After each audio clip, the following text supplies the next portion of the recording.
losambo ya misa. Na losambo ya misa, tango tokoya, tokobanda miso kombo ya tata pe ya mwana elembo tazali.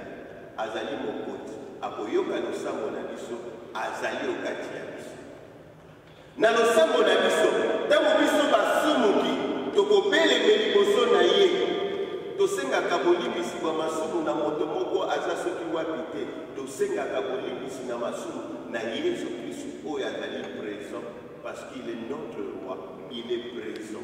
Yawana tosengaka ye bolimbisi. Na tango ya nkembo tokumisaka ye lokola tomoni lisusu lelo te ye nde mokonzi bakumisaka ye. Mokonzi bakumisaka ye. Yawana bandeko bachaka fier na ndako ya Nzambe soki ekomi kama bakumisa talaka fier bombasa telemi kaka miso na makambo susu ye wana te. Nzambe esengeli kokumisa ye, il est notre roi. Nous n'en avons pas deux. Azali kaka ye moko. Ye moko. Tango toyaka na losambo esengeli azwa lokumu oyo ekuti epai na biso. Yangwana na nkembo tobina na rite za liwa tokobina oyo akokembisa ye. Il est notre.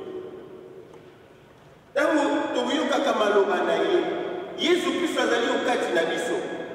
Matangi oyo totangaka ezali maloba na ye. Il est roi. Roi bayokaka maloba na ye.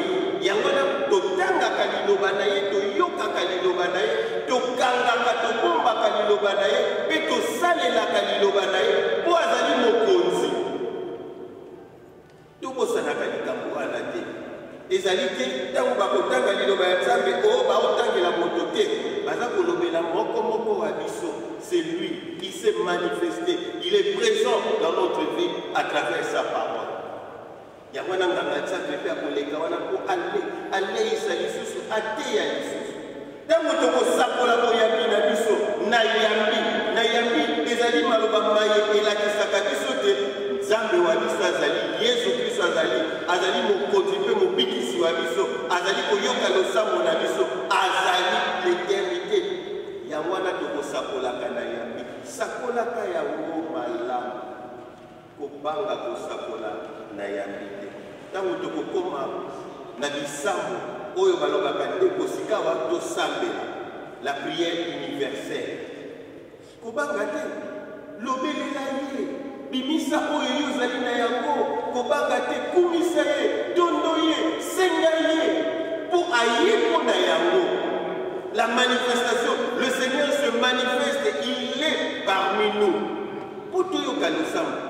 Et l'obité ce qui aye wana Jésus a comme un chômeur. Donc Jésus a comme un chômeur pour aller au PC nous salade. Donc à vous salade Jésus qui se puisse de mon au PC.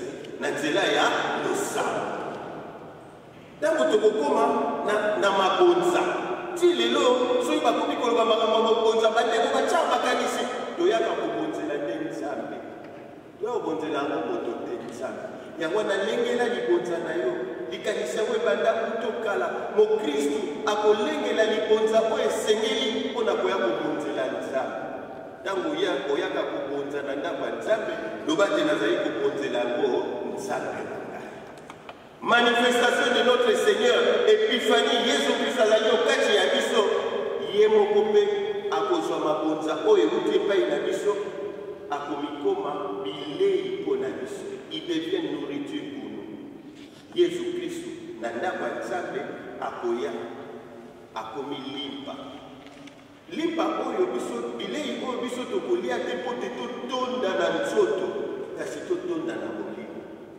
Yango wana tala kominyo eteni moke po eleisa molimo na biso. La manifestation de Jésus eteni moke kasi ezali koleisa molimo na biso. Yango wana tango ye okoya ndeko na ngai kokula nzoto ya Yesu Kristo balobi nzoto ya Kristo yalola iyo amen. Lelo bandeko ebele akozwa nzoto ndima lakisa boyambi na yo ke na ye moto oyo ase manifeste mpo na nga il s'est fait nourriture pour moi mpo te nazwa lakisa likambo ya boyambi. Yango wana na suka misa bakopesa biso bobengisi mpo te soki misa esili tokende bisika biso tokende kolakisa te tokutani na Yesu Kristo tozali na Yesu Kristo isika binso Yesu azali ye mokonzi ye nde azwi losambo na biso akotisi yango likolo ye nde azalaki azali mpe